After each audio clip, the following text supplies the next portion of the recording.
All right. How we doing? How's everybody doing tonight?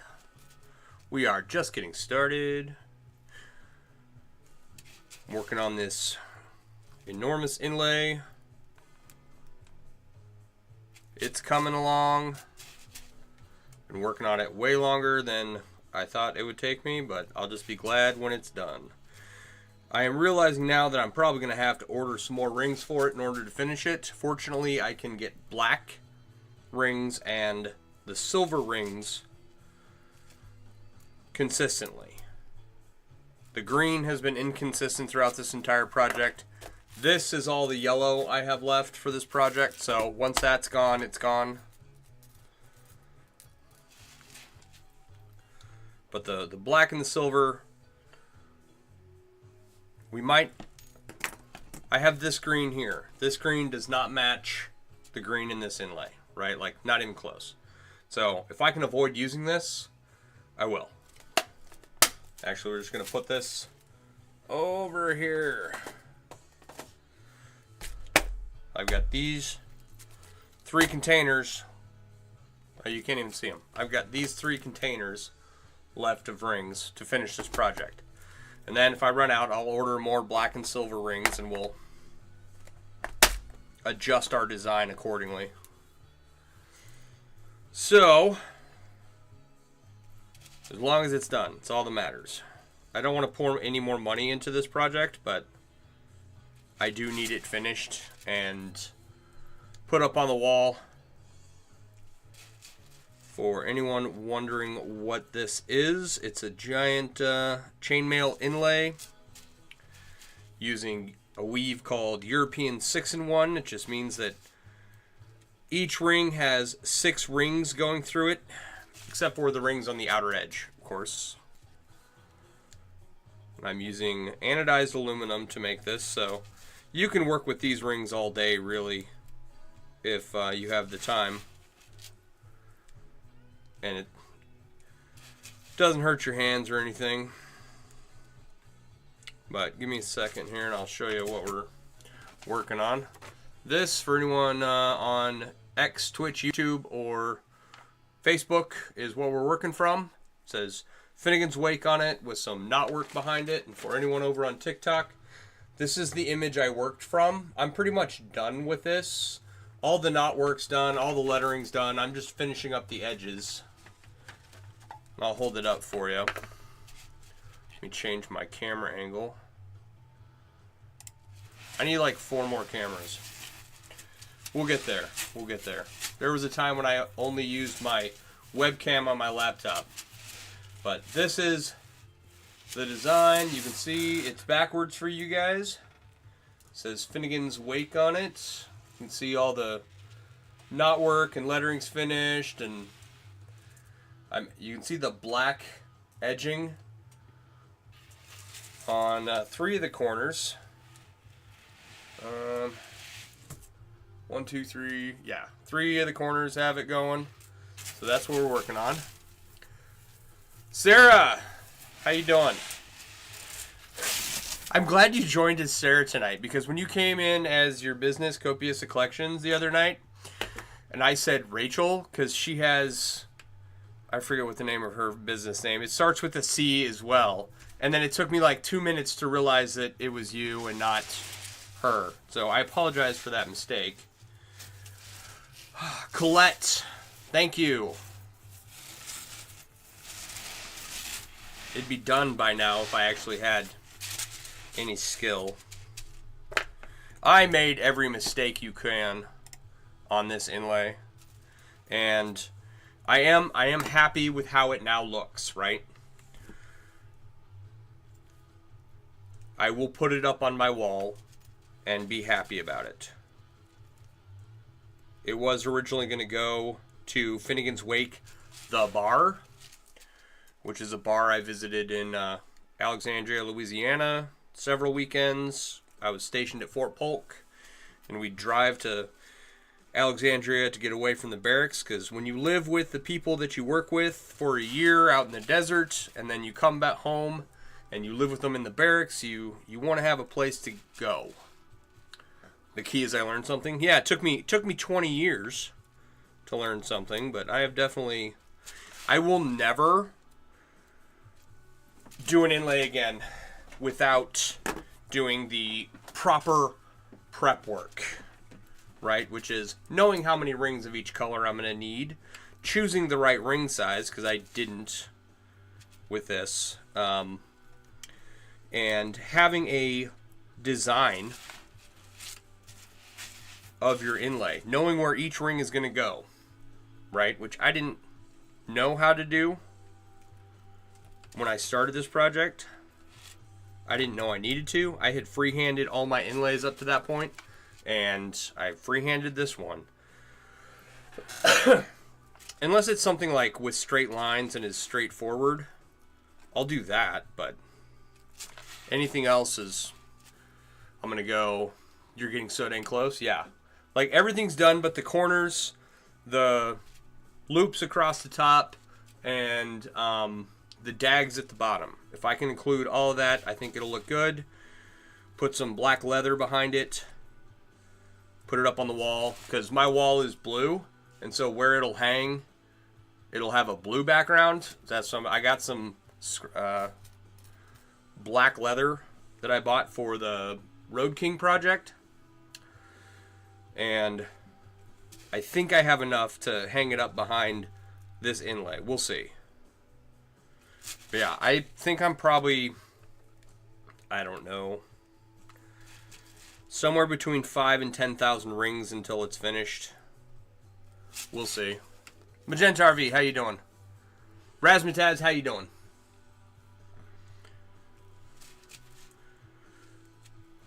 So,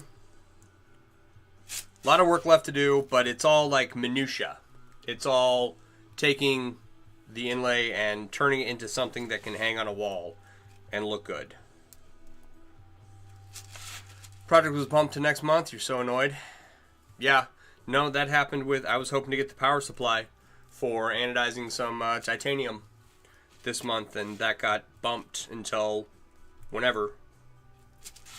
So, lounging a bit, need to finish your micro JPL necklace, but it's tedious. Yeah. Is that the one you posted in the Discord? It's looking good.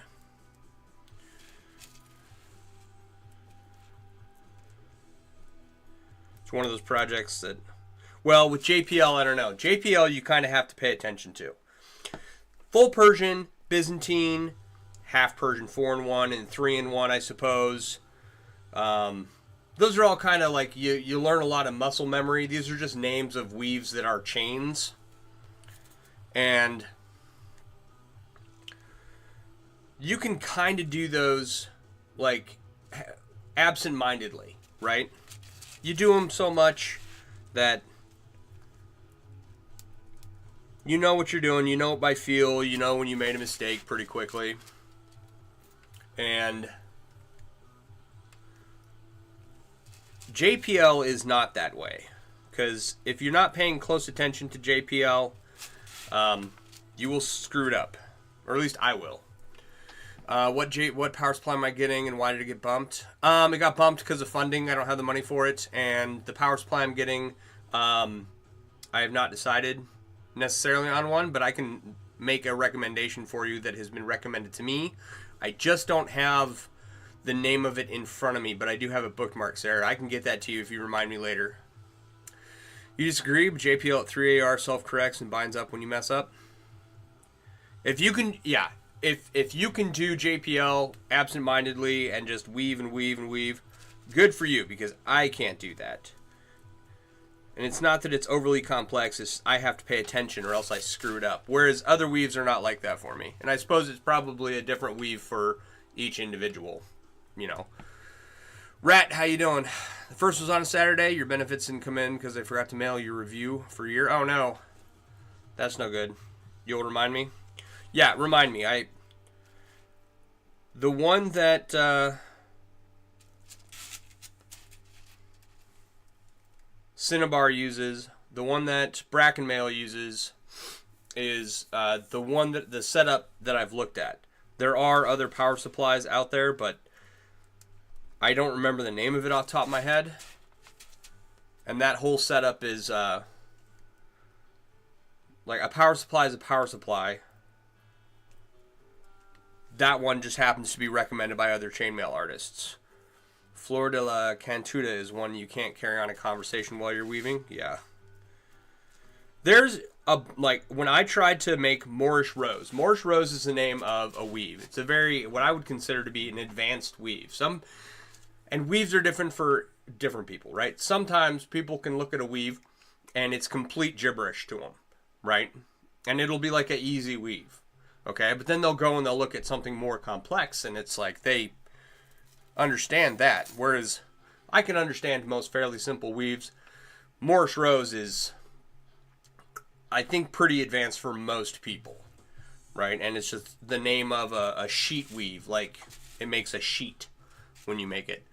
Also, you're prepping for parts list for a Ringnator setup? Right on. Finally got your settlement check from 7 years ago. Ooh, good for you. Haven't gotten Moorish Rose down? Yeah, me either. I will get it one day. Love those. You love making Moorish Rose juggling balls? Right on. I have never had the opportunity to attempt making a Moorish Rose juggling ball, but that's all part of this whole project. Finish all my basement projects so that I can go and do all the cool stuff all the other cool chainmail kids are doing, because I want to be one of the cool kids, which I'm not. I'm stuck doing inlay work week after week.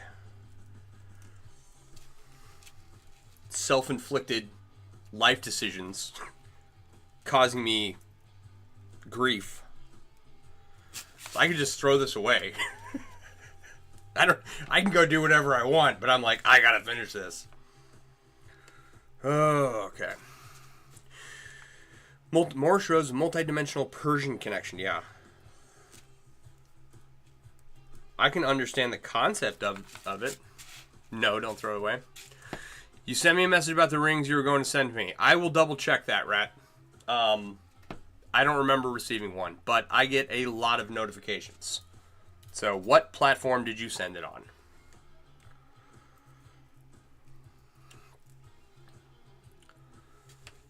Am I interested in buying your Easy Start Syringa tutorial? Maybe.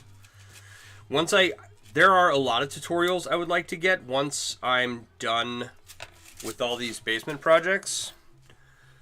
And that's a thing too, right? Because I can sit down and do a tutorial and people can watch me do it and I can go, hey, get this tutorial from this, such and such a website, and then that person makes a couple sales on their tutorial, and then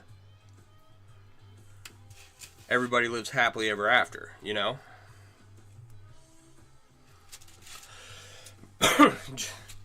Oh, you sent it on TikTok? Okay.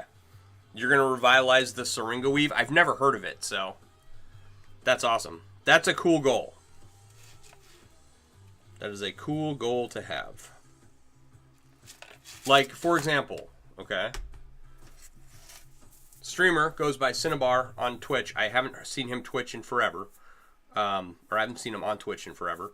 Came into a chainmail group, right? Like a live group, not like on the internet, not like a Facebook group, but like they were all hanging out in real life, right? And he had one of these cubes he had made.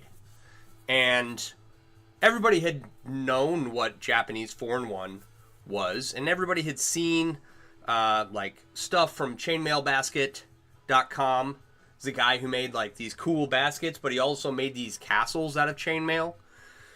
And Cinnabar just has this cube that he made. And instantly, everyone wants one. And that's what happens when you get the cube and you start playing with it, right? I've got a video that's like 2 million views on this cube. Couple of them. Like all my top trending videos, highest viewed videos, are of this cube. Nothing else. Nobody cares about anything else that I do. Right? So if you can revive Syringa and make it a popular weave, that'll be awesome. It's like a full flat Persian. Back-to-back, half Persian 3-in-1. Okay. The cubes are very popular. They are. For good reason. They're cool. Right? Thank you for the follow. Appreciate you. Excuse me. It's one of those things that I don't get to participate in a lot, because someone will come up with something cool and I'll want to do it, and I have this backlog of unfinished work occupying all of my workspace, and no money for new stuff. So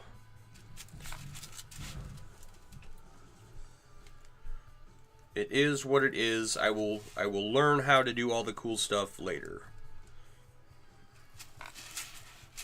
It's like, I've never made a dragon. I've never made one of Peg's ducks. I want to buy one from her. I've never made... Kevin, how you doing?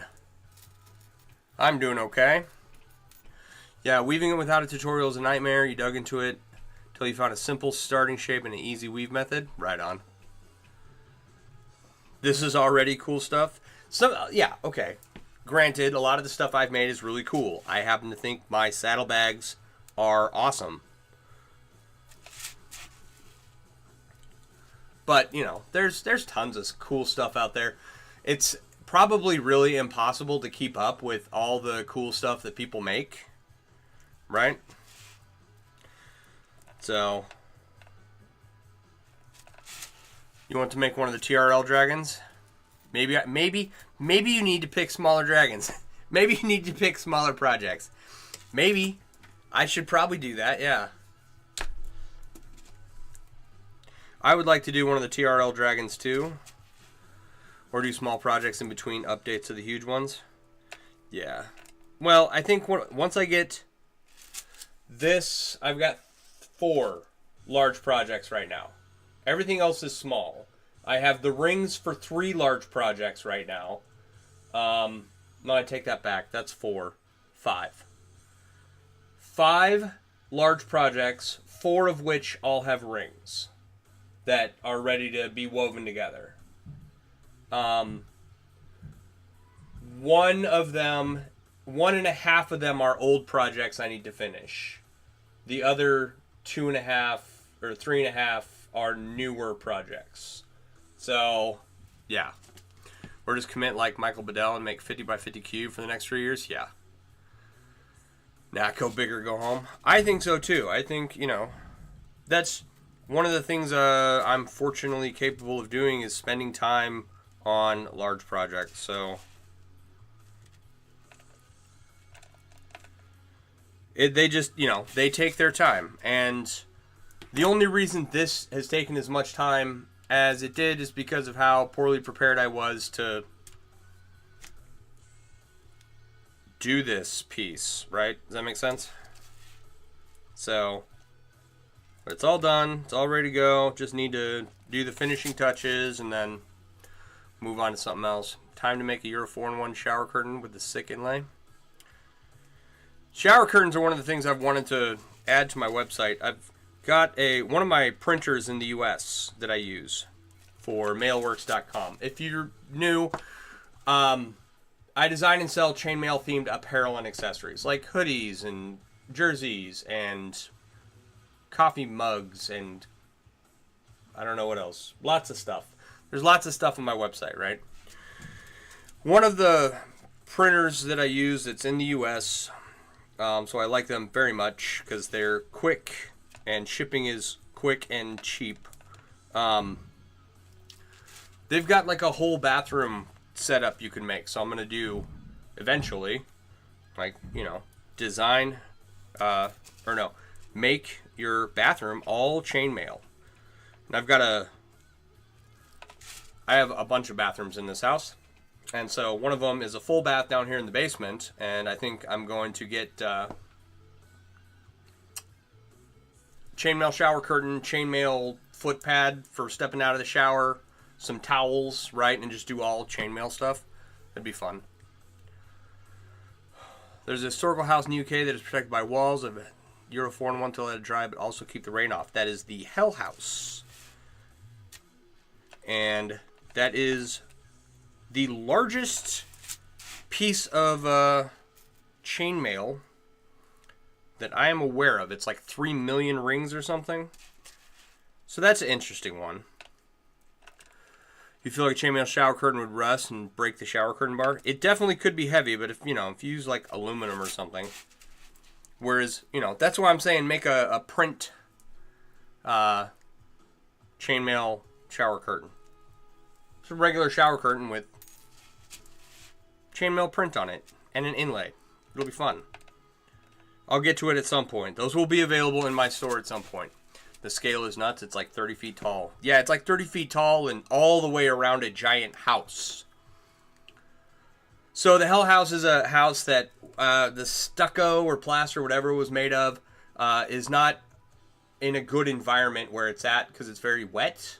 And it just soaked up all this water over time.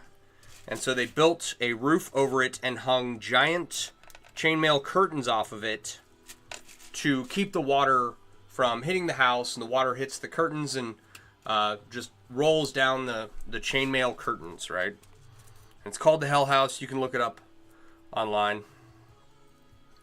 3D printer shower curtain. There you go.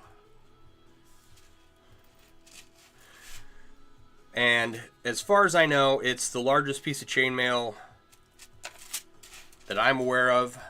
But there was like chainmail torpedo nets around harbors in World War II. I don't know how many rings were in those or how big those were. But it's a huge piece of chainmail regardless. And in the article I read, it said it was all hand woven. And I don't think that's the case. Pretty sure that it's all like machine-made chainmail for the purpose of this curtain. What is a translucent PETG? Is PETG a type of filament for 3D printers? Patrick, how you doing? It's going. We're getting stuff done. Got lots of people asking questions and hanging out and talking about stuff. How are you? Happy Pride Month. There you go.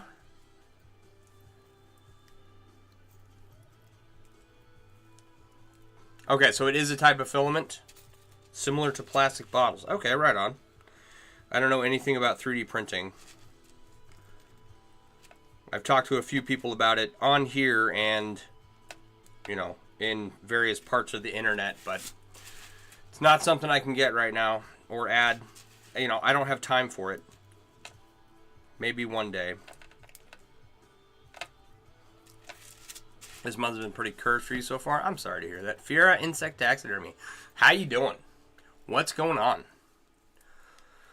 Good. How much longer you got on this project? I think I have somewhere between 5,000 and 10,000 rings. So that is somewhere 50 to 100 hours. And that is a wild guess. Right? I've got these 4 corners I got to fill in. Loops across the top I got to make. Dags across the bottom. You took a nap? Right on. Yeah, like all the knot work and the lettering is done. And I'm happy with it. So, Fiera, I'm doing well. Fair, there's a TikToker called Prop Maker that has a really nice 4-in-1 bulk print that makes like 3 square feet per print. Nice. There was someone I was chatting with, and they printed a jelly cube. I don't know any of the specifics of their machines or anything, but it wasn't great. But it was a functional jelly cube. So, insect taxidermy, you desperately want a pinned moth. I saw a post about a pinned moth earlier, and it was really weird. I did not follow the guy. I did not follow anyone in the comment section. I was not friends with anyone in there. It was over on Facebook. But he appeared in my notifications. Like, someone posted this. And it's like, I don't know who that is. It was very weird. Okay. We print dinosaur skull replicas in your house? Right on. That's cool. I want like a dinosaur skull or like a monster, 3D printed monster head. Right? Like as a trophy head to put in my basement. But yes, the jelly cube worked out. It was a functional jelly cube from what I could tell from the video. And I don't think he ever like finessed it to be a printable product, but it looked very much like a regular 3D printed jelly cube. So your spouse has a 4-foot rodent sculpture that we printed. What is a rodent? Or a 4-inch rodent sculpture. What is a rodent? I don't know. I'm learning all these things tonight. Huh, that's weird. Maybe someone else who you follow watches insect tech. Oh, no. The insect taxidermy person is hanging out over on Twitch. The person who appeared in my notifications over on Facebook, I don't know what's going on there. Full Persian chain is coming along nicely. You'll have to post it in the Discord when you get done. Yes, please do. Please post it in the Discord. For anyone watching, the Discord link is inside the Mailworks app. The Mailworks app is in the link tree in my bio. The app has a whole bunch of resources I wish I would have had when I first got started making chainmail a long time ago, as well as a link to my website, right? It's got resources like suppliers, which I discovered a new supplier today that I hadn't heard about before. And they weren't a chainmail specific website. They had like a lot of medieval reenactment stuff. So I don't think it fits the categorization of chainmail ring manufacturing supplier, right? They're more of a reenactment website.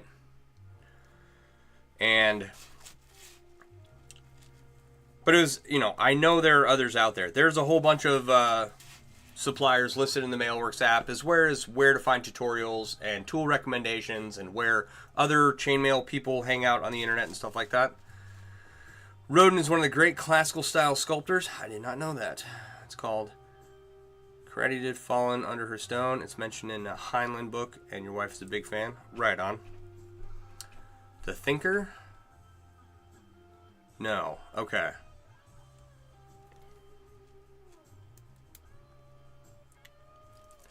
Alright.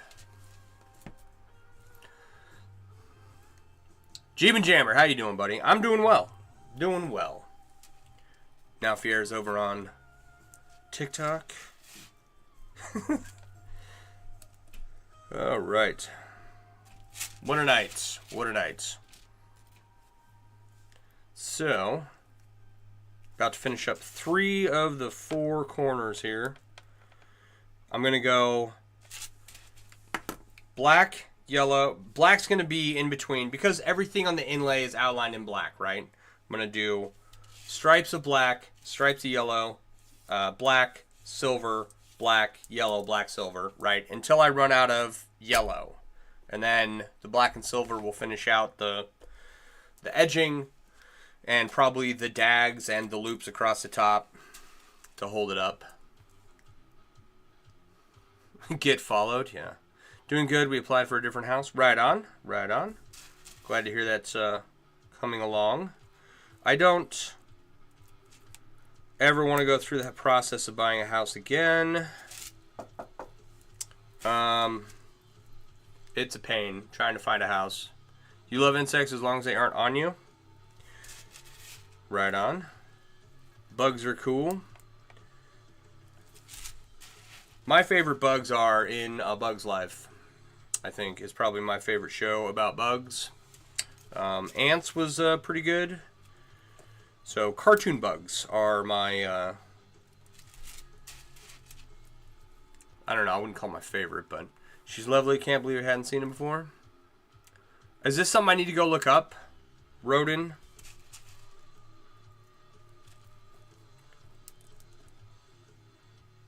Is that what it's called? It's called Rodin. R-O-D-I-N-S-U-L-P-T-O-R. Images. And then, I need the title. Can I? Okay. Control C.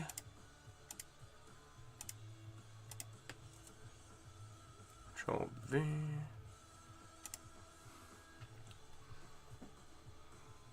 Oh, wow. Very cool. Alright.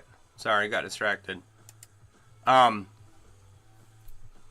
you're wondering what we're talking about Augusta Rodin.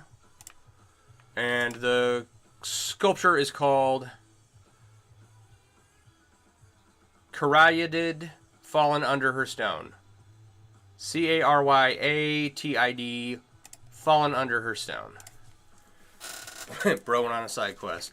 You gotta, yeah, if I was smart and like knew tech, I would share my screen and just show you what I Google searched, right? But I'm not. I have it written down on a notepad here. Learn how to share your screen. It's not hard. It's 2 clicks of a button, right?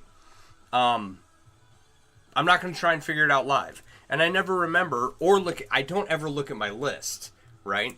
Like I have this list, I add stuff to it, and then I never do any of it. It's awesome. You like a caterpillar in a bug's life? Heck yeah. So I don't have a favorite sculptor that I can put a name to. And now I'm trying to think of my favorite Renaissance artist, and the name is Albrecht Dürer, Durer. And his, I forget what they were called. They're called reliefs. So you'd cut out a relief and then put ink over it and then stamp it. And he did a relief called Melancholy. And several others that were just very intricate works. And he's my favorite Renaissance artist. My favorite painter of all time is Frank Frazetta, sci-fi fantasy artist. Did a lot of covers for a band called Heavy Metal. Is it Heavy Metal? No. It's a band called I'd have to look it up now. I call myself a fan. For shame. Molly Hatchet. A band called Molly Hatchet. And then he did a bunch of covers for these like sci-fi romance trashy soap opera novels by Edgar Rice Burroughs from back in the day, which my stepdad had a bunch. And so when I was growing up and we didn't have modern technology,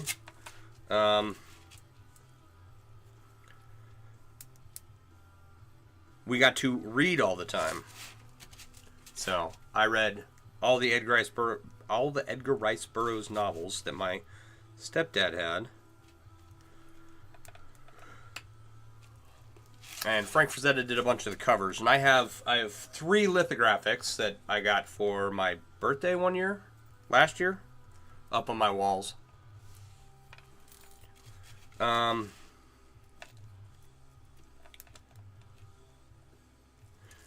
don't have anything by Albrecht Dürer. You can buy prints, right? And I want to get several prints of his reliefs. Just got to figure out where to put them. And then 3D printed monster heads as like hunting trophies for my basement. I'd put them all throughout my house if I thought I could get away with it. But do I like metal? If so, who's your favorite band? Like, my favorite band, since I grew up on rock and roll in the 80s, is Metallica. And as far as like what is metal, I know that how to quantify this question, because I have people who are like really into hardcore metal, and I don't know what that means, right? I don't know anything about music, except that I liked Metallica growing up. That's all I got, right? I own probably all of their albums at this point. Even Saint Anger, and was their latest one. I think their last one was Death Magnetic. That's like, between them and Flogging Molly, I own a lot of Flogging Molly. Those are the only two bands I've ever paid attention to or followed. Or I'm not big into music. I like listening to music, but you could ask me the lyrics of any song, the band members' names, anything about the band's name, and I wouldn't know. I'm terrible at that stuff. It's never been my thing. Whereas my wife knows everything about every band and every facet of their lives. And that was never something that was never information I had any access to or desire to find out growing up. I grew up in, my formative years were spent in rural Idaho. So we played with potatoes and local wildlife. Def Leppard, you like a lot of punk? See, if you ask me a punk band, I'm like, Sublime. Not Sublime, Green Day. They're a punk band, right? And that's the only... Let's talk about bands I can name. Cake, good band, right? Trumpets are awesome.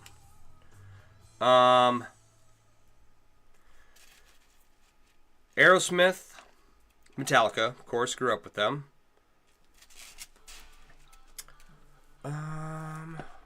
Am I missing comments here? I am. You add a window capture. I know, but I don't know how to do that. Rose and peas are like 3 times more impressive in person. You can almost see the muscles. I do stream through Streamlabs. You posted it to the Discord. Alright, hang on. Ooh, that's cool. I like that. That's going to be something that comes back for sure. Sorry, my comments were keeping up. Green Day is to Sublime as ska. Green Day is to punk as Sublime is to ska. I mean, that's fair. Green Day is still sticking it to the man, which is still punk. Yeah, I don't like. What's the singer's name? He's like a British guy, and a lead singer. And they like had their big break, and then, okay, I'm gonna have to look this story up because they had their big break, and then, like over a weekend, he just wrecked his entire life and then passed away, and it's super famous. All right, we are. Oh no, those aren't the black rings that I want to use. Those are the old, dingy, gray, ugly ones that. Social Distortion. I couldn't name a song by Social Distortion if I tried.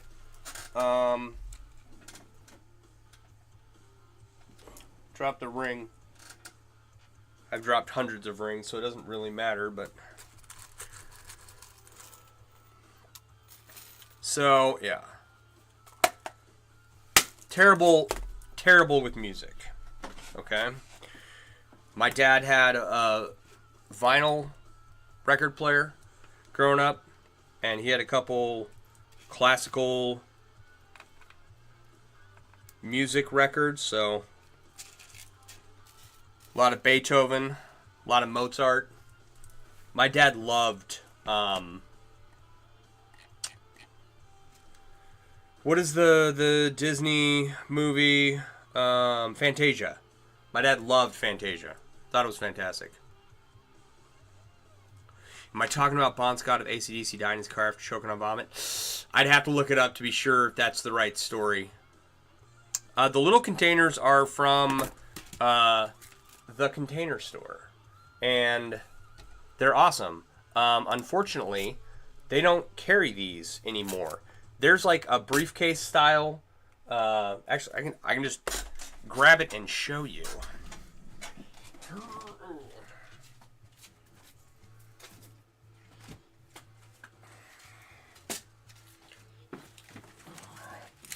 It's like a briefcase. Words. I know them. A briefcase style pack. Holds 18 containers. I've got 2 of them. It's awesome. I love them. I found them one other time, and the tops are a little different. The tops, this piece,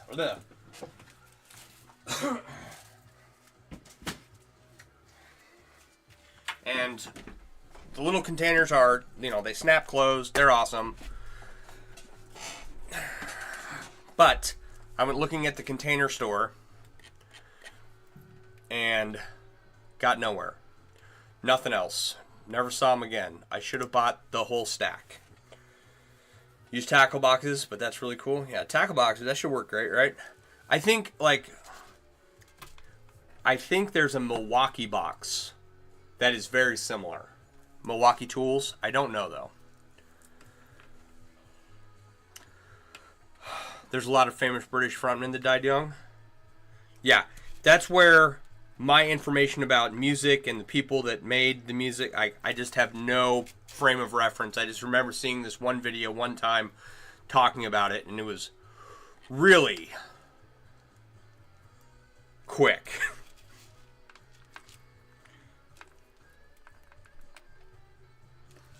All right. You don't have the ring volume I have? Must find the precise... Kevin, what are we finding the precision of? These armrests? How you doing, Mouse? Sarah loves her pack-out boxes. You put rings in the pack-out boxes and can turn upside down and they don't mix into other compartments. There you go. The armrests, Mouse, how you doing tonight? We've got Rat and a Mouse in here. Are... as seen on TV armrests, right? I had to replace this pad here for anyone watching. As seen on TV armrests. Foam pad across the top broke, so I cut out some leather and did a crappy chainmail stamping into it. I mean, the stamping turned out okay. It's the best part of it, but I need to get better at leather work for sure.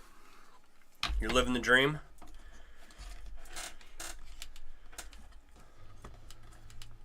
I, too, have been at a point in life where I lived the dream. It was a nightmare, but Harbor Freight has a line of small containers that latch 24 for $8, and they fit perfectly in the mini tool chest from Cobalt. Nice. Just mix and matching tool brands to get what we need.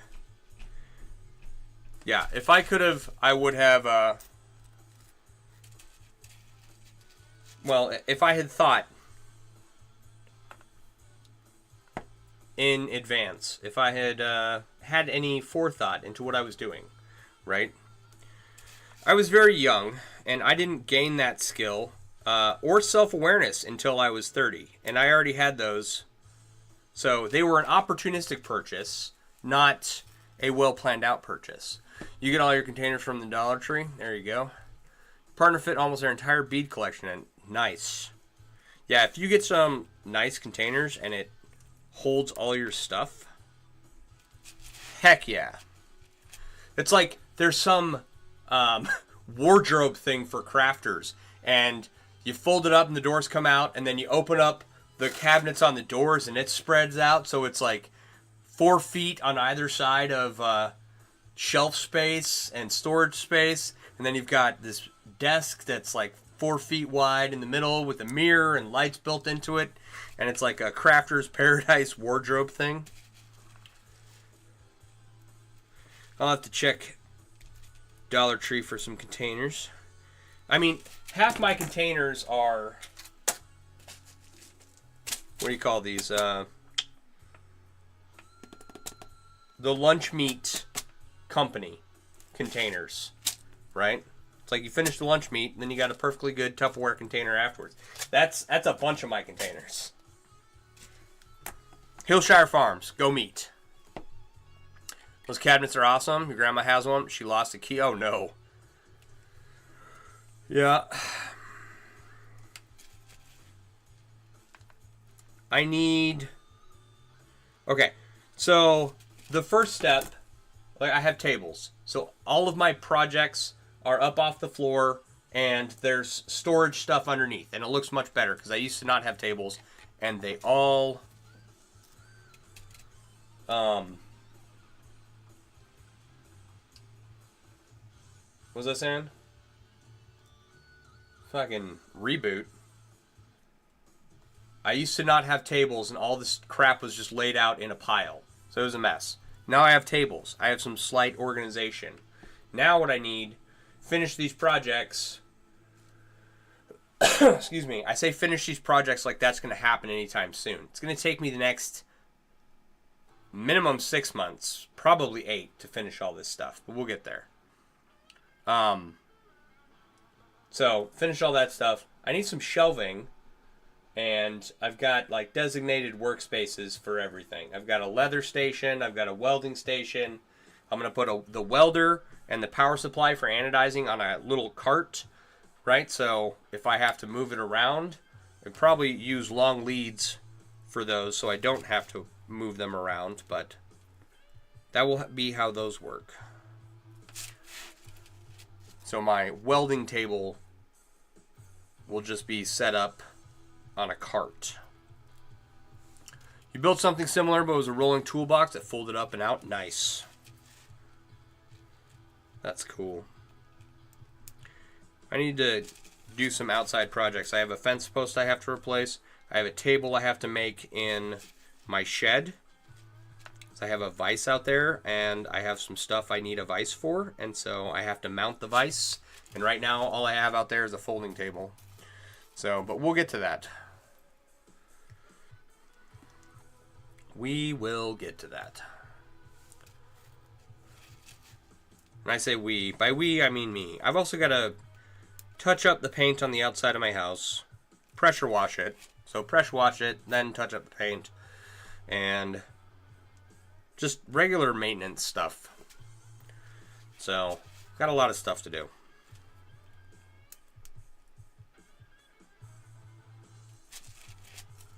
And with my neck, the way it is, stacked like a Jenga tower about to tumble over at the end of a game, it's difficult to get those bigger projects done, but they won't get done if nobody does them.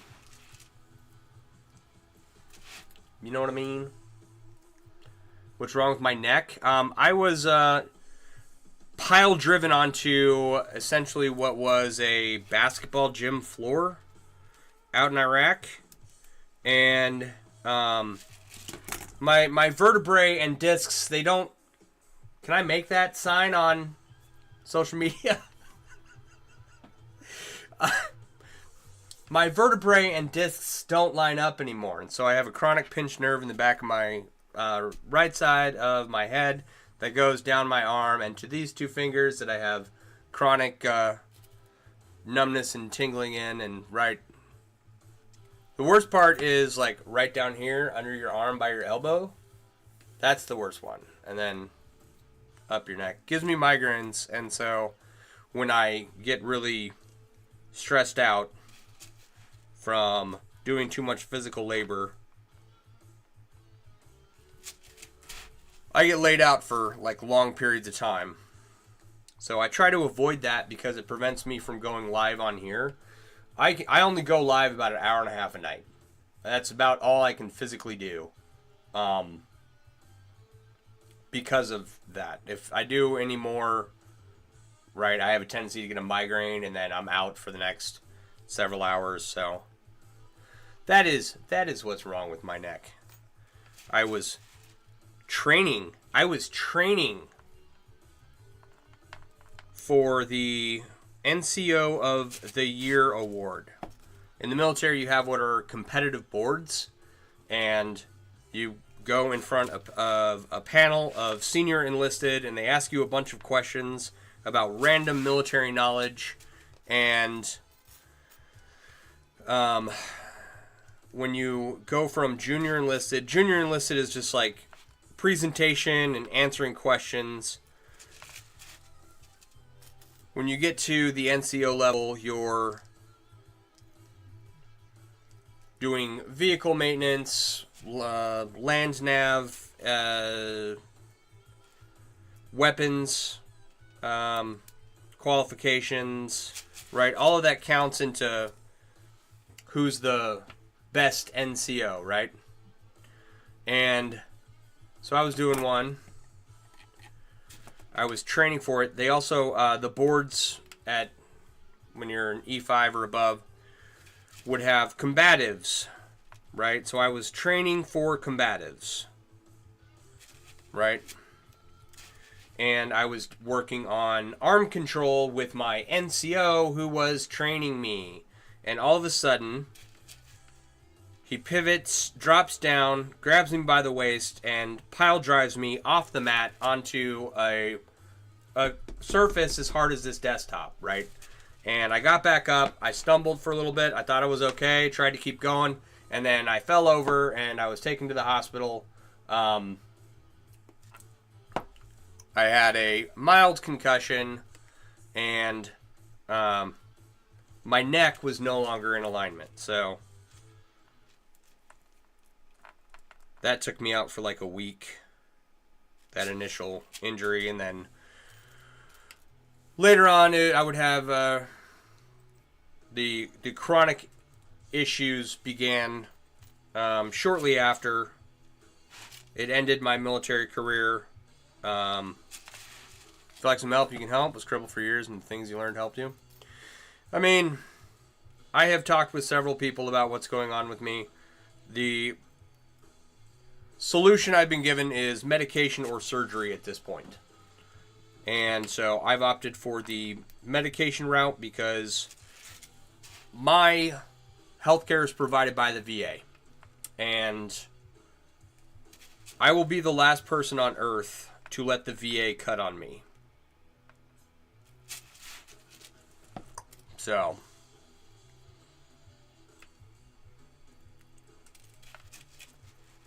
it's like, I like the VA's intentions. I don't like the VA's execution.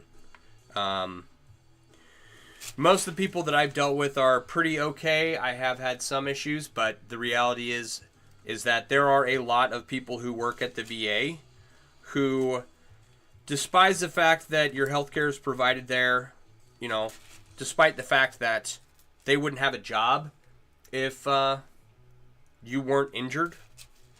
If vets didn't exist, they wouldn't have a job, right? But some of them are very snide and rude, and like they're offended that you would get care from them. So, I don't know. It is what it is. You always offer help because no one helped you for years, and then an expert fixed you.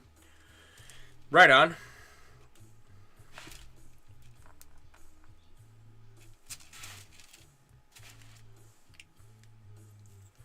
So yeah, that's my,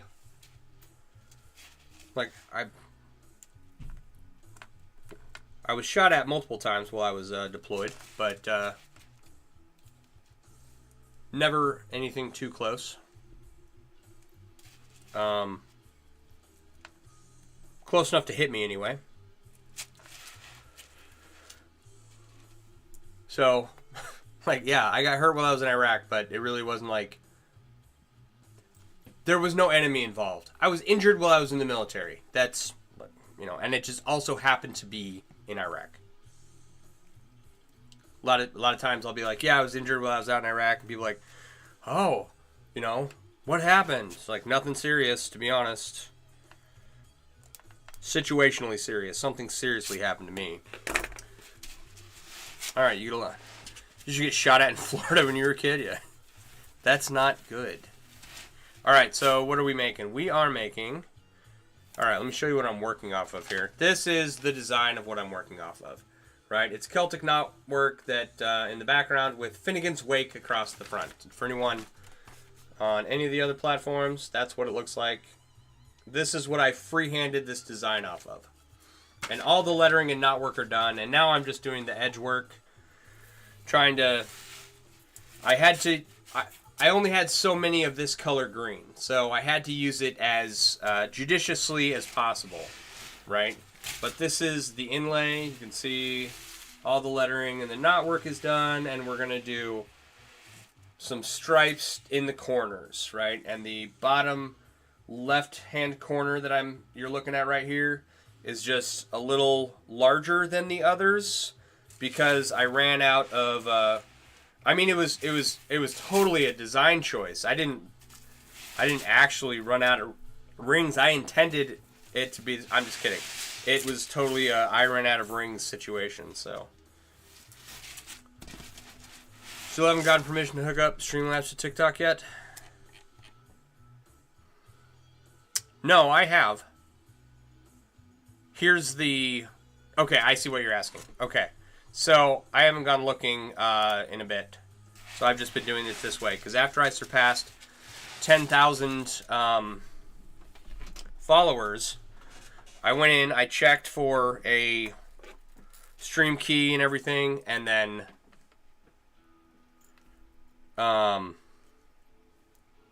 whatever you need a stream key and then your URL, and it wasn't there, and I looked all over for it, and I spent several hours trying to figure out what was going on with no results, and so I just haven't spent any time trying to figure that situation out. What I have is access to TikTok Live Studio. So I can go live just on TikTok through my computer. Right? And there is supposed to be a stream key in there somewhere, but I cannot find it. So I don't know what's going on. Have to go. Hope things get better, friend. Thank you. All right, Mouse. You have a wonderful evening. Take care. Thanks for stopping by. Appreciate the participation.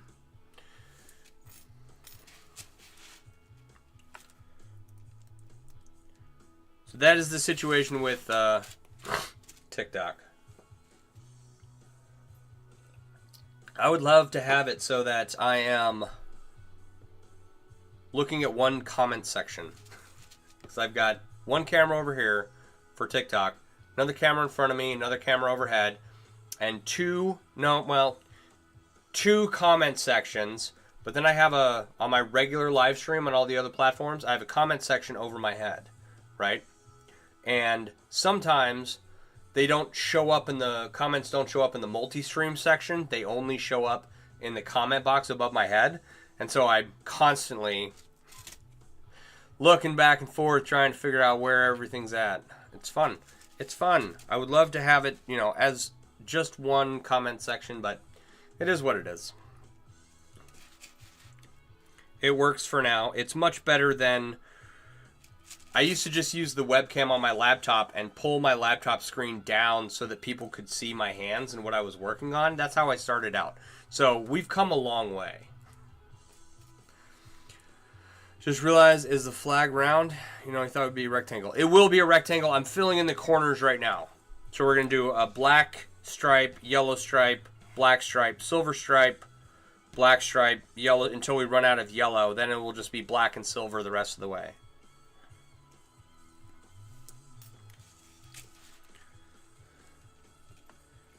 Until it is rectangle again, and then...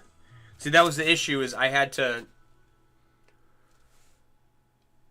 Because I don't want to use up these green rings that I have that don't match anything, I used the old green rings to the best of my ability. And now it's an artistic choice to make it look this way. Not... It's totally because I ran out of rings, that's all. Makes sense, yeah. I think it's good that it happened, because I think adding the striped sections in the corners is going to give it a little bit more pop. We'll see how it works out.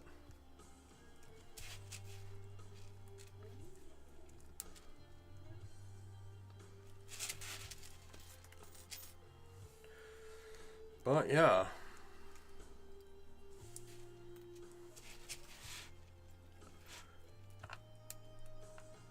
There's other more interesting stuff that I did in Iraq. A lot of it I can't talk about because I'm in the healthcare world, right? And so a lot of what I did is very graphic in regards to the human body. And 2 platforms that I stream on would pull what I have to say, right? If I was to talk about it in a live. Probably because I don't know. I don't even know if I set it to 18 only on TikTok, if they wouldn't pull it, but I know YouTube would probably pull what I have to say. I did try to water down a situation that I ran into the other night, but yeah, so I was stationed in Abu Ghraib. Abu Ghraib is notorious for bad treatment of people, okay? I was there after that to do a lot of, like, we were really sent there as kind of PR kind of thing.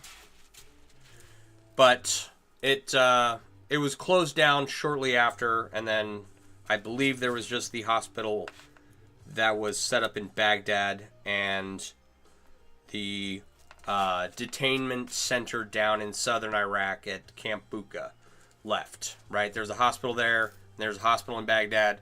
The hospital in Abu Ghraib closed down, right? So I did stuff like patient transport from Abu Ghraib to Baghdad. There was a large attack on Fallujah. So, let's see if I remember this correctly. Facing south. If I'm facing south on the map, I have to like physically turn around to do this in my head. If I'm facing this way, right? If Abu Ghraib is here, facing this way, take a right, right out the gate. So if Abu Ghraib's here, Baghdad's over here, and then Fallujah's over here. Right? But I'm facing south, so in order for it to look normal on a map, Baghdad's over here. No, I don't remember. I think Baghdad's over here, Abu Ghraib is here, and Fallujah's over here. Right? And so I was in the middle. It's like 45, 50 minutes from Baghdad, hour and 15 from Fallujah. So when there was a big assault on Fallujah, we got a lot of people from there, and we treated everybody, right? Iraqi civilians, detainees, Iraqi, what do you call them? They're not, they're like, oh, they're Iraqi insurgents. It's like, well, it's their home, and we are here, so they don't like us, and so we give them a bad name. But yeah, the Iraqi people who were actively fighting against us, right? Treated third country nationals, right? Which are countries that are not involved in fighting, but they'll have like contractors, and they'll be filled with guys from Pakistan, right? So we had all kinds of patients there. Yes, the opposing party. And it didn't matter if 5 minutes ago they had been shooting at us, if they were wounded and got picked up, they got brought into the hospital and patched up or sent off to another hospital that they could be treated at in country. So there's a lot of that. A lot of like prisoner transports, a lot of convoys, a lot of conflict, a lot of stuff whizzing around your ears. We are so good at English. Yes. If by we you mean me, and if by we you mean the English language speakers in general, we are good at English. Good at English we are. So, interesting time in my life. I was an LPN at the time, so I worked in the hospital, and I ran as a medic for convoys and did patient transport between hospitals as medical staff. Never went on any helicopters, never got to see the... we did have one event where I saw a tank out there. That was cool. The northern wall of Abu Ghraib. Abu Ghraib is a prison. It was built in the 60s by the British or something. And walls like 20 feet high with guard towers all around it because they kept prisoners there. And we still kept people detained there when we occupied it. But it had walls 20 feet high all the way around. The northern wall, during a sandstorm, fell down. The whole wall. It's a mile long. The whole wall came down, right? And, yeah, there was a tank, like 2, I think, guarding that section of exposed area. So, we didn't sleep well after the wall fell down. I feel like native English speakers speak like it's just a really well-known second language. I think that's probably accurate. Oh. I don't know. What else did I do while I was out there? I can't tell you, like, because of the graphic nature of healthcare, like, I don't want to get into a bunch of the stuff that I saw, but it's war. War is a horrible thing, and it does horrible things to human bodies, and just, you know, whatever you've seen in the movies is probably pretty close. The healthcare side of it's a lot grosser. Other fun things that I did. I developed a severe nicotine dependency. Okay. Here's a story I can tell, I think. So while I was on a patient transporting a patient to the hospital in Baghdad, I was out in by my vehicle, and it's the green zone, so there's no fighting in that area. It's supposed to be an established, safe area, right? So no one fights there, right? Pretty secure area. I never had an issue while I was there. I had one kid try to sell me his sister.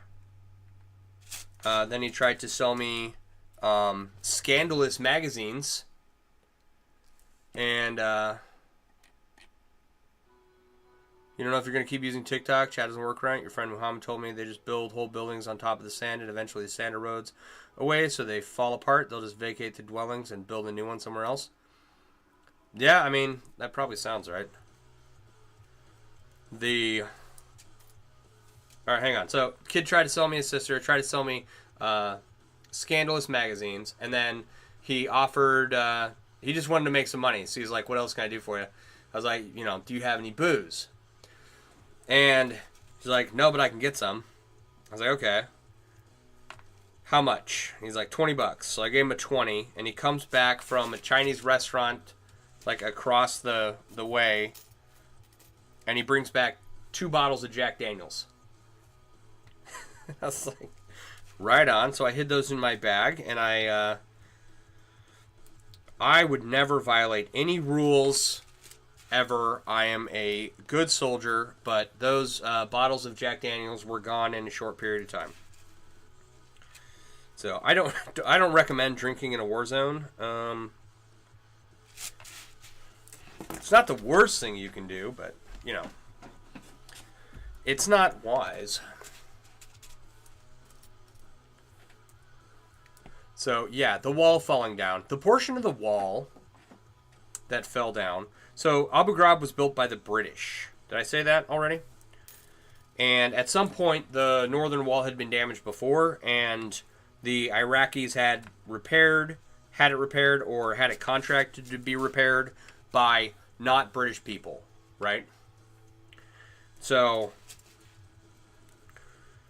the other 3 walls had withstood the test of time. But yeah, the village that was nearby Abu Ghraib was very lackluster in its technology. It was weird because they were like advanced. I don't want to call them mud huts. They weren't that Stone Age, right? But they weren't well developed. Okay. So, like crappy little stucco buildings that looked like they were made from sand. Okay, I don't know exactly what they were made of, but they did not look like they had indoor plumbing or, electricity, but everybody had a satellite on top of their house. So, something going on there. Honestly, you don't blame me for sipping drinks in country. I wasn't the only one, I found out later. So, I did have a friend ship me a bottle of clear alcohol dyed green, and he put it in a Listerine bottle for me to get it past the post office, which I don't even think they asked him about it, but I'm sure that was not the only bottle of Listerine that made it to the country. Excuse me. But yeah, so even before Desert Storm, there's a lot of very impoverished areas in that country, all over the country, right? And there are people who live without electricity in those countries. Okay? So the other half, it's like extreme poverty and then extreme wealth, right? There's like Saddam's palaces and stuff like that. And like Baghdad's a fairly well built up city. I don't think they have skyscrapers there. But,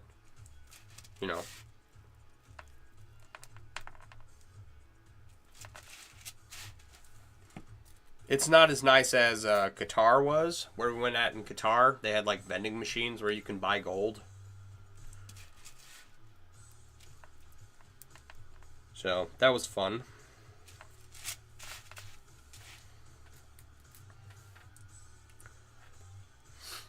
Yeah. On the on the flight over, okay? That was a disaster.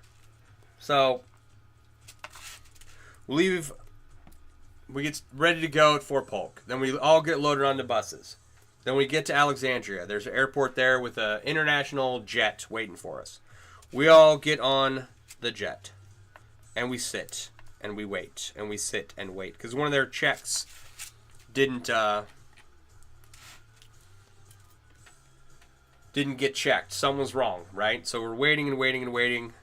And there were people who had taken sleeping medication and had been sleeping for like 8 hours and woke up and we were still on the flight line, right?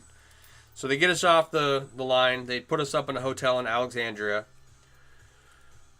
Yeah, gold vending machines. In Qatar. But yeah, so we stay the night in Alexandria, Louisiana. Get back on the plane next day. Plane's not fixed. We fly to Baltimore to get it fixed. Get off the plane in Baltimore.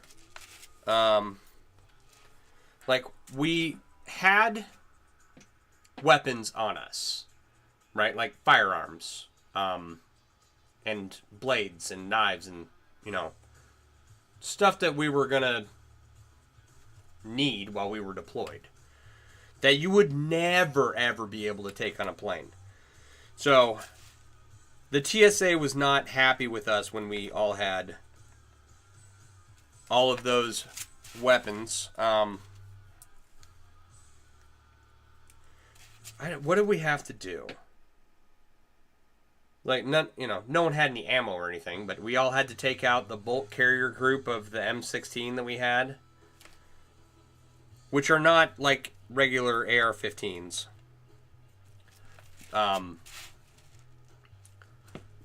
They look kind of the same, but one has a safety, then fire, and then 3-round burst, right?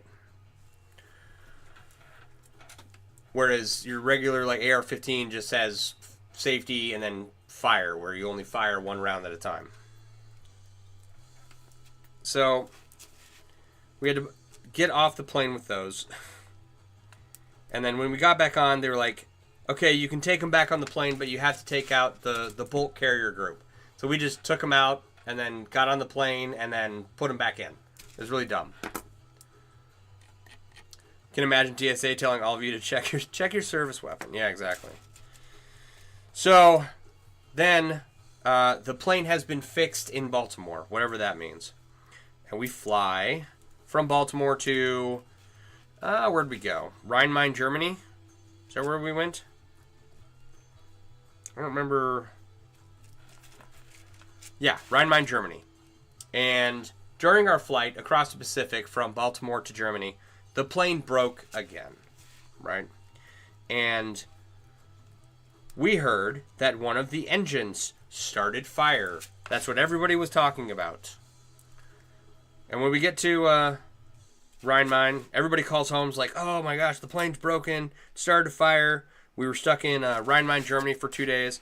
And so all throughout this deployment, I believed that this plane had caught fire mid-flight, right? And it wasn't until we got back to the States after the deployment, had been on multiple flights back and forth across the Pacific, that I was informed that our first sergeant had simply told someone on one side of the plane that he had seen the plane catch fire while everyone was sleeping overnight. And it goes all the way around the plane. He's like, I just wanted to see how quickly it could get back to me. So that whole story, a story I had told my family. They were already worried about me being deployed, and now my plane on the way over is catching fire. So just sending everyone's anxiety levels and cortisol levels through the roof. The dad lore goes crazy. Yes. And my first sergeant looks like Beavis from Beavis and Butthead. So, like, you put a shirt over his head and it's very much that kind of character. So, anyway,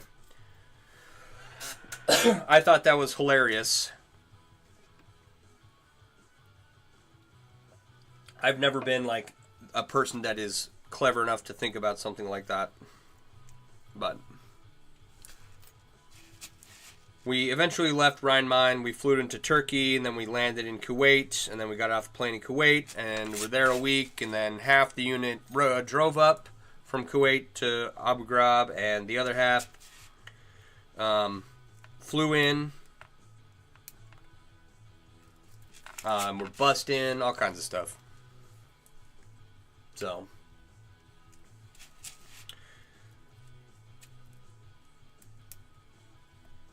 I did end up convoying out of there to, because you fly,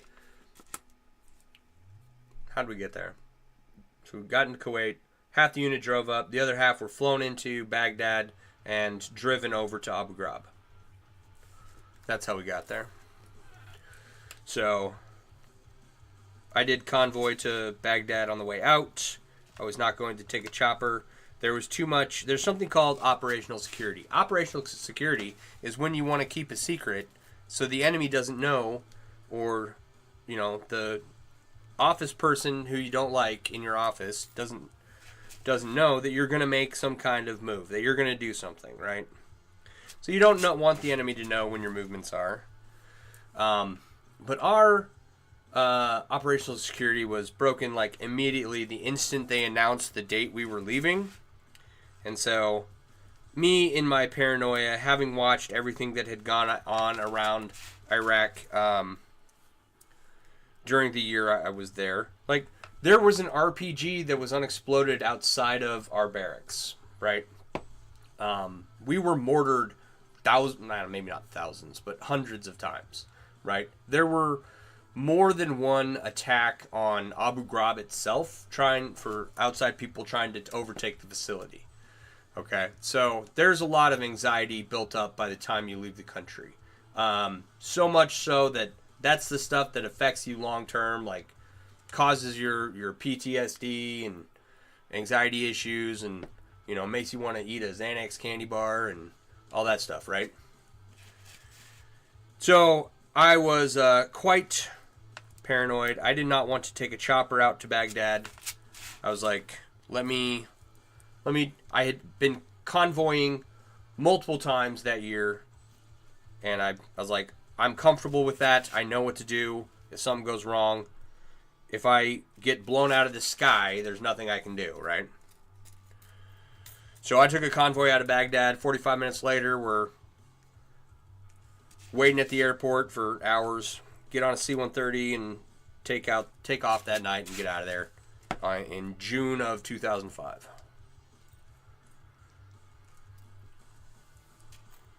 So, and that was just my first deployment. My second deployment was much more boring. Still got shot at, but no convoys, stuck on base and couldn't go anywhere or do anything. It was down south at Camp Buka, the other detainee facility. I was like, I wanted to get back in country. I wanted to be, on my second deployment, I wanted to be in like Baghdad or in Afghanistan, someplace I had never gone. And instead, I went to another detaining facility. And this one was garrison in country, right? So everything's left, right, left. You're saluting everybody. You're kissing everybody's ass. It's very political. It's not as fun. I had an officer get written up, got a letter of reprimand for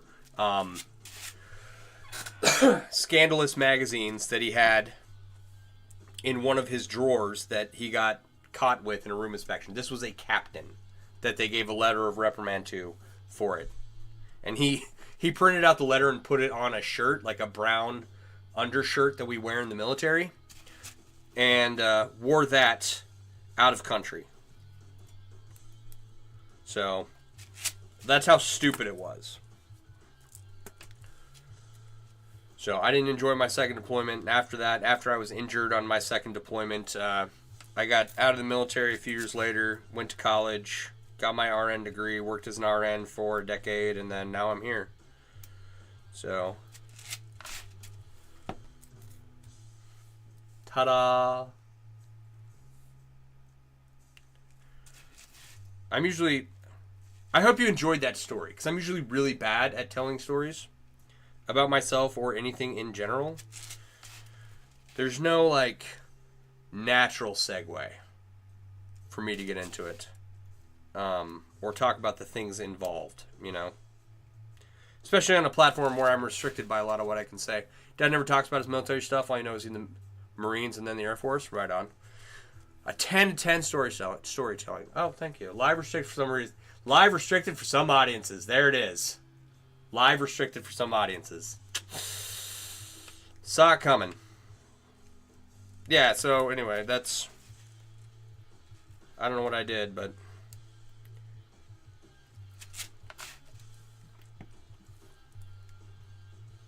I knew I would say something that would trip it up. My dad was in the Marines too, but he joined at the end of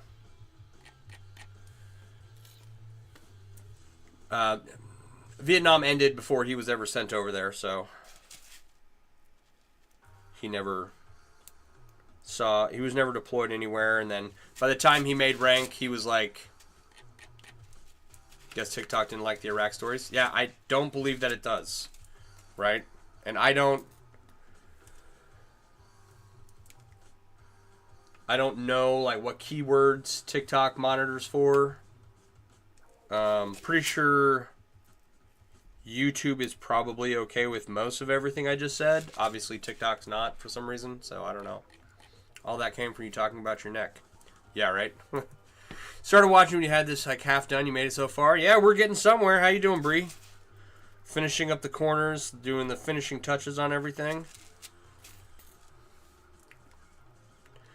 So, yeah, after I injured my neck, after my neck was injured by someone else, not me. It really put a damper on my ability to be physically active. And in the military, if you can't function, I wasn't doing well. I was still doing my job and everything, still passing PT tests and whatnot, but the condition just became chronically unbearable over time. Once you finish, how do you plan on displaying it? This will hang up on my wall. How you doing, Tyler? It's gonna go up on my wall. once I get to the top and I start adding the loops and everything, it'll make more sense as to how it's going to hang and everything. And then I'm going to put a piece of leather behind it to give it a background. And so, but here. What am I going to work on after this is done? My ringception cube.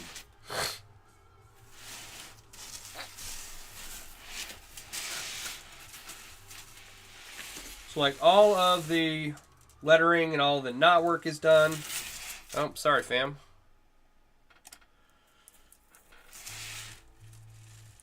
And I'm adding black stripes to the corner. The next is yellow, then black, then silver, then black, then yellow, then black, then silver, and so on. Until I run out of yellow, and then I'll just do black and silver. Because those are the two colors that I can get consistently. And then I'll do black and silver loops across the top. Which I will probably run out of rings very quickly doing this. Awesome, this thing is so cool. Thank you. How heavy is it? There's a good question. Grab all this crap up here. Let's see if we can put this in a pile that can be weighed. It's not very heavy. Oh, come on.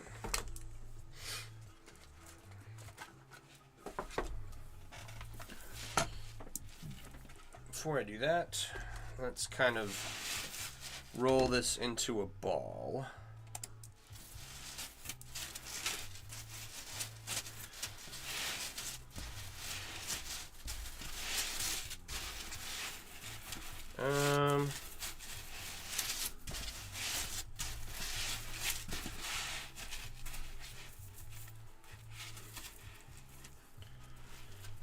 Okay, so here's what we'll do. Turn this on.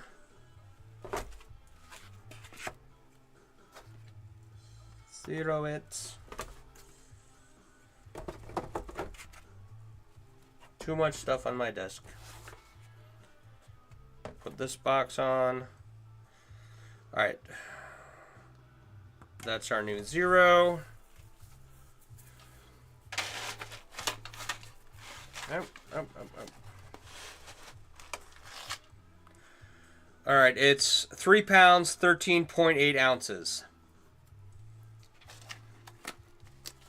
So it'll probably be a good 4 pounds, 4.5 pounds by the time it's done. Which is actually like a tremendous amount of work still.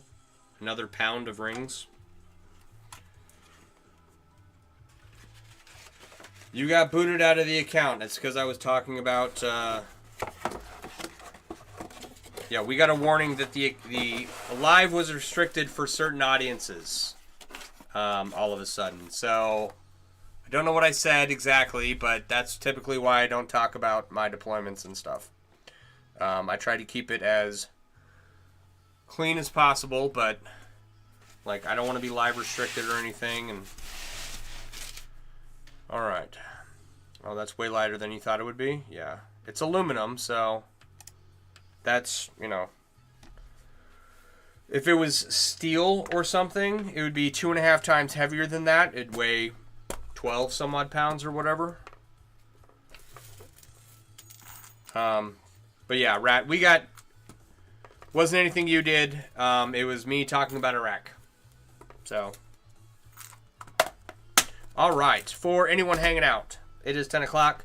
I do have some stuff I got to do before I go to bed tonight, but my name's Sean. I run mailworks.com. I design and sell chainmail themed apparel and accessories. Stuff with things like European foreign one on them, hoodies, blankets, hooded blankets, not hooded blankets, cloaks, what else? Coffee cups, coffee mugs, t-shirts with funny sayings on them, jerseys, stuff like that. All kinds of print stuff. And since you're hanging out, if you use discount code LIVESTREAM, that's LIVESTREAM, all one word, all lowercase, you should get 20% off if you use that discount code LIVESTREAM at checkout.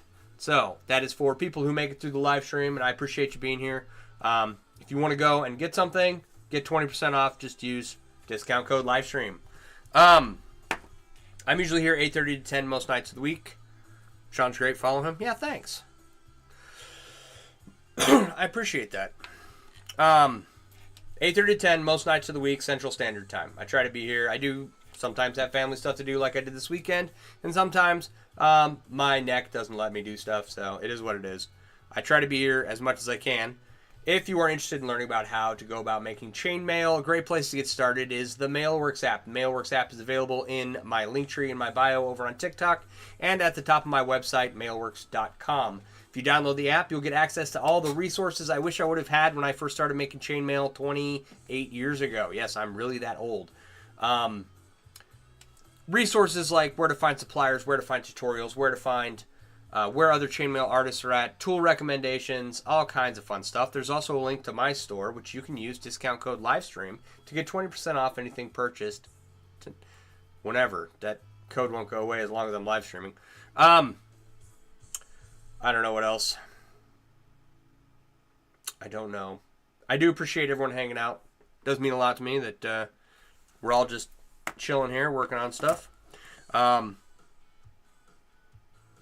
Yeah, I'll keep working on these projects and keep showing up. And if you have questions, let me know. Other than that, I'm going to get out of here. I want you all to have a good evening. And hopefully I will see you tomorrow night. Alrighty? You all have a wonderful evening. I'll talk to you later.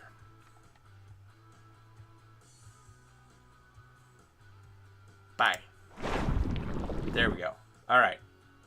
Let me push the button. Alright, there we go. Bye-bye.